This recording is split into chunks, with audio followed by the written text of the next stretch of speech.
Você sabia que tem como ganhar muito dinheiro todo mês com o YouTube sem precisar mostrar teu rosto? Bom, isso provavelmente você já sabe, né? Quem me acompanha sabe disso. Hey Nerd, Trunks, não é o Peter aqui. Passando só pra falar que na descrição tem um link pra você aprender tudo sobre o YouTube. Tamo junto e fica com o corte. E, cara, eu não tenho problema, eu acho que é melhor que seja a imprensa declaradamente apoiar determinada ideia, determinado partido político, assim, confessadamente. A tradição da imprensa brasileira é assim. A imprensa brasileira começa no Brasil em 1808, quando da vinda da família real para o Brasil, e finalmente é permitido a imprensa no Brasil, assim, imprimir jornais e fazer, né? Então a imprensa no Brasil começa em 1808. Então de 1808 até 1960, por aí, quando começa a transformação no jornalismo no Brasil, para esse modelo que nós temos hoje, os jornais brasileiros eram vinculados confessadamente a uma ideia política, uma ideologia política, a um partido político. Foi assim no primeiro e segundo reinado. Então você tinha um jornal que apoiava a monarquia, você tinha um jornal que apoiava o Partido Conservador, um jornal que apoiava o Partido Liberal, um jornal que apoiava o Partido Republicano ou o republicanismo como ideia, que não tinha relevância nenhuma. Nunca teve. Os republicanos, durante o primeiro e segundo reinado, não tinham relevância política. E por essa razão até promoveram o golpe de Estado para que pudessem ter o protagonismo que nunca tiveram.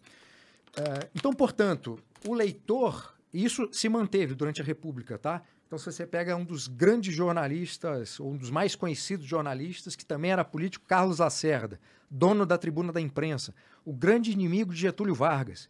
Então, ele batia no Vargas e o jornal, quem comprava a Tribuna da Imprensa, comprava porque era o Carlos Lacerda.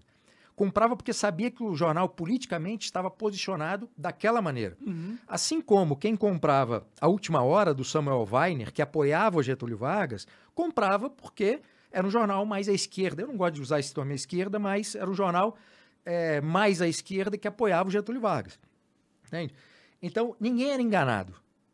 O leitor comprava na banca de jornal o jornal porque sabia qual era a posição daquele jornal. Eles deixavam claro. Claríssimo. Nós apoiamos esse candidato e agora ou um candidato, ou um projeto político, ou uma ideologia política. E rolava mentiras dentro sempre rola, é impossível não rolar, né, cara? Entendi. Quer dizer, qual é a dimensão disso? Não sei, mas... qual a porcentagem das mentiras, né? Isso eu nunca procurei um estudo para saber disso, mas, cara, é impossível não ter mentira. Concordo, Mas se a gente vai se preocupar ou não, é pensar na porcentagem. E tinha uma linguagem muito violenta, tá? Tanto a imprensa do Império quanto essa imprensa depois. Você pega as colunas de opinião do Carlos Lacerda contra Getúlio, quer dizer, era um negócio violentíssimo, de ataques pessoais, além dos ataques políticos. Mas eles pediam para a violência? Pediam assim, tipo, vai lá e bate nesse cara? Não, isso não. Entendi. Era coisa do canalha... sabe, essas coisas... Eu acho isso da hora, eu acho justo. Não tem problema, eu tô dizendo só como era a tradição. Não, eu sei que você tá falando, eu tô falando minha opinião. Não, eu acho que não teve, o pessoal fala até que o Bolsonaro é a figura mais atacada da história política do Brasil. Eu discordo. A personagem política mais atacada da história do Brasil chama-se Dom Pedro II. Não teve ninguém que foi mais atacado pela imprensa ou republicana, a imprensa liberal, do que o Dom Pedro II. Pode crer. Muito atacado. Charges, artigos, muito, cara. Então você tem vários estudos acadêmicos, inclusive, mostrando a posição desses jornais de atacar o Dom Pedro II. As biografias que existem disponíveis sobre o Dom Pedro II, algumas delas contam essa história. Entendi. Entende? Então, assim, tem muita coisa que não é nova no Brasil. Como a gente não tem memória histórica, o pessoal começa a achar, descobri isso hoje. Então, isso é novo, nunca aconteceu.